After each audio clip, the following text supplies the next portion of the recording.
Joining me now is the father of Parkland shooting victim Jaime Guttenberg, Fred Guttenberg. He is also the co-author of the forthcoming book, American Carnage. Mr. Guttenberg, thank you very much for coming to the Sunday show. I'm just wondering. Jonathan, good morning.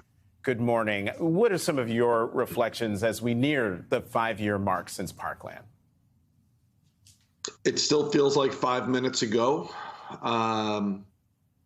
but I have to tell you, as we get to the 5-year mark, I'm really dwelling and thinking a lot about love and gratitude for just the amazing people who have been a part of my life or have stepped into my life over the past 5 years, that have held myself, my family, and my community together. And I think about the political leaders who have stood by my side to fight, to simply stop the next one, to save a life, to put the value of life over the value of a weapons sale. You started this with President Biden. He is one of those champions that I am thankful for. And you pointed out the president, and we showed his words, his very emphatic words about the need for Congress to pass an assault weapons ban. But do you have any hope that will happen, especially with Republicans in control of the House?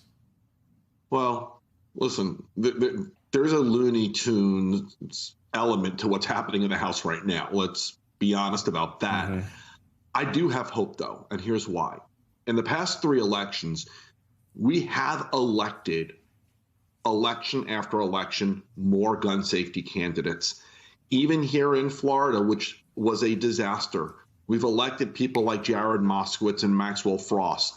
New York just elected Dan Goldman, another gun safety champion, and we keep adding to the number. So because of what we did in the prior elections, we did pass common sense gun safety earlier this year, and it is going to help to reduce the gun violence death rate. But we have more to do. Mm-hmm. I'm realistic. I understand what's happening right now in this House with this version of this Republican Party. I also am optimistic that because they're showing America who they are, we will get rid of them in the next 2 years. Let me get you something a little closer to home. The Washington Post reported this week that Florida Governor Ron DeSantis' re-election campaign wanted guns banned from his victory celebration in Tampa, and also suggested that the city take responsibility for the firearms ban instead of the governor. Yeah. Mr. Guttenberg, what do you make of that hypocrisy? That's who Ron DeSantis is. That's what I make of it. Ron DeSantis is a guy who loves to amp people up with BS as long as it won't apply to him. Listen, he understands how dangerous and deadly guns are. He came to the governor's house on the backs of the Parkland families. We were there with him. So he gets it. He understands it. He understands that a gun in his proximity would be dangerous and deadly to him.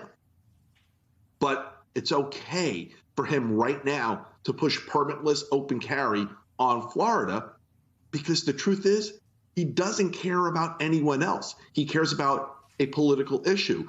I've heard a few others in Florida call it political carry, and I think it's a genius way to say it. But Ron DeSantis loves making issues of things that are detrimental to others, but don't put it on him. Just don't put it on him. Mm-hmm. Real quickly, so then given what you said, do you think everyone's talking about the fact that he's going to run for president for the Republican nomination in 2024? Do you think that this will work on the national stage? Might work in Florida, but will it work on the national stage? Ron DeSantis won't be the nominee for the Republican president for the party. He won't perform well on a national stage. The more people get to know him outside of Florida, they'll see he is honestly, he's a bit strange. And they will see that his tactics are somewhat fraudulent and that his focus on simply the red meat part of the party isn't what the majority of America wants. He will not be the nominee.